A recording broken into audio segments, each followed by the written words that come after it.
Now listen to this. This is mind-boggling. This is just too much. This hadith is too much. As in, it's so powerful. If you were to reflect on it, you should, maybe faint. When Allah loves a slave, He calls on Jibreel. Who's Jibreel? You know who Jibreel is? The greatest of the malaika, as far as Ahl Sunnah wal Jama'ah. The one whom when the Prophet ﷺ saw, he fainted alayhi salatu wasalam, because of his wings had covered the horizon. Jibreel, the angel who's responsible for the most virtuous thing, which is conveying the revelation from Allah to the messengers of Allah. Jibreel, and what do you know about Jibreel?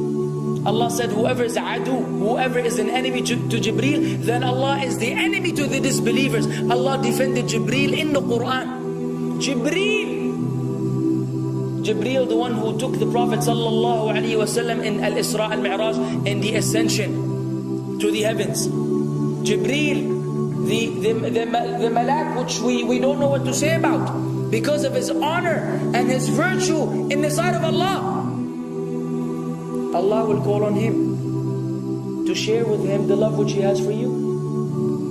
Allah doesn't need to do this. He could not do this, but Allah likes to do this, so He does it. He says, I love Fulan. Now I want you to think that Fulan is you.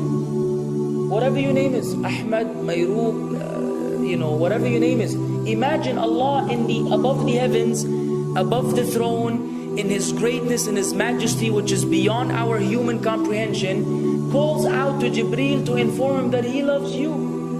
And then only that, فَأَحِبَّهُ, then He commands Jibreel to love you also. So Jibreel now loves you. Allah and Jibreel love you. But it doesn't end there. Jibreel then will call upon the inhabitants of the sama. Who are they? All the malaika. How many? We can't even count.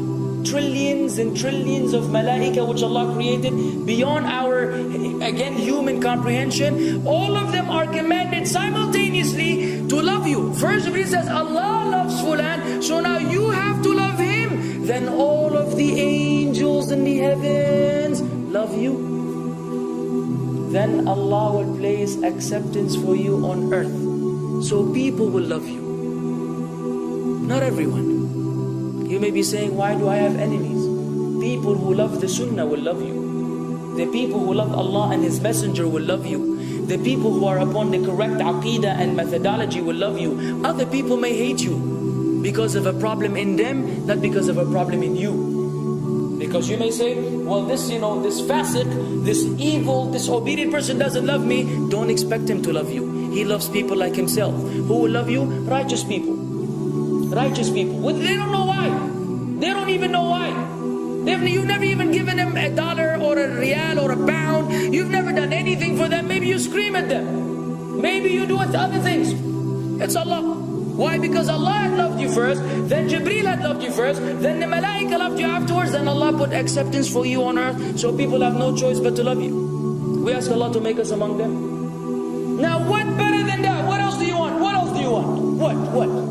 If you're a person whom Allah loves, in every movement you go, you do, you pray, you sleep, whatever you do, you are among those whom Allah loves and Jibreel loves and the angel loves. What else do you want, ya akhi? You're guaranteed success in this life and in the life to come. Guaranteed. No way Allah will punish you. No way. No way Allah will punish someone whom He loves. But the hadith doesn't stop. The hadith has a very saddening continuation, which we should seek refuge with Allah from. وَإِذَا أَبْغَضَ عَبْدًا, and if Allah hates a slave, He also calls on Jibreel. And He informs Jibreel that He hates this person. So He will command Jibreel to hate this person. Then Jibreel will tell the angels to hate this person. Then Allah will put hatred for him on earth. La ilaha illallah. Imagine you walking upon the planet, the face of the earth which Allah created, while Allah hates you, and the angels hate you, and Jibreel hates you, and the righteous people hate you. What a sad state for a human being. And ikhwan, we could be one of those as well. If you are prideful, arrogant, you are qualified for this hatred, because Allah does not love kulla mutakabbirin jabbar. Allah does not love the arrogant, the prideful. If you go against the sunnah, then Allah does not love those who go against the sunnah. If you don't observe taqwa, and you don't observe ihsan, and you don't observe tawbah and tatahur, then again we are disqualified.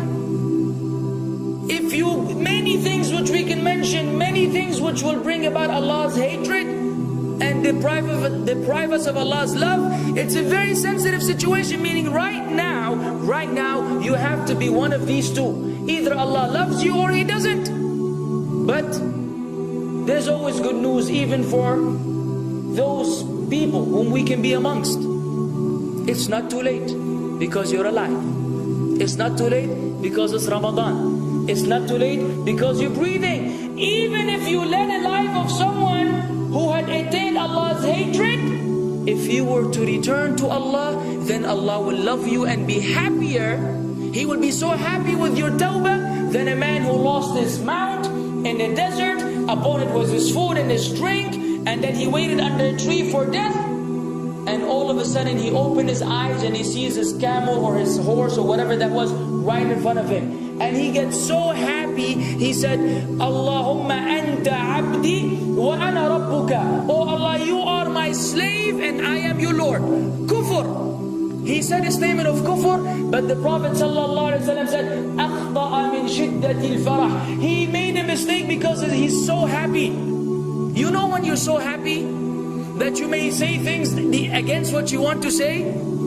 When you're so happy that you just, you say words that mean nothing to anyone? Allah is happier when you return to Him than that person. What else do we want? For how long are we going to stay away from Allah? For how long are we going to lead the life of the heedless? For how long are we going to go against the sunnah? What are you waiting for? Death? Death. حتى إذا جاء أحدهم الموت قال رب ارجعون لعلي أعمل صالحا فيما تركت كلا. Until when death comes to one of them, you say, oh Allah, allow me to return so that I may do good in that which I left behind. And it will be said to him, no, it's only a word. إنها كلمة هو قائلها. It's nothing but a wish and a word he will have. It will not be fulfilled. Let us not wait for death, ya akhwan. If each one of us here, by Allah, if each one of us here acted upon the sunnah, lived according to the sunnah, and invited people to the sunnah, and enjoyed what is good, and forbade what is evil, wallah, we will make a major change in the city in which we live. And if Muslims hearing this all over the world had that same attitude, then we will change the condition of the whole ummah. So no enemy can come and play games with us. We will squash them, all of them. Because Allah will defend. إِن تَنْصُرُ اللَّهِ يَنْصُرْكُمْ وَيُثَبِّتْ أَقْدَامَكُمْ. If you aid Allah's deen, Allah will aid you and will keep your feet firm. But we don't even live according to the sunnah, let alone be given victory over the enemies. So we're being humiliated in everywhere we go in the world.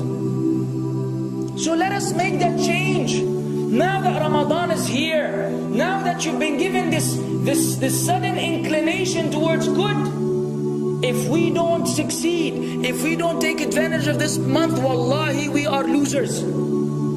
If Ramadan ends and you are the same way you were before Ramadan began, then one of us is a loser. If we don't return to Allah after Ramadan, then we are losers as well.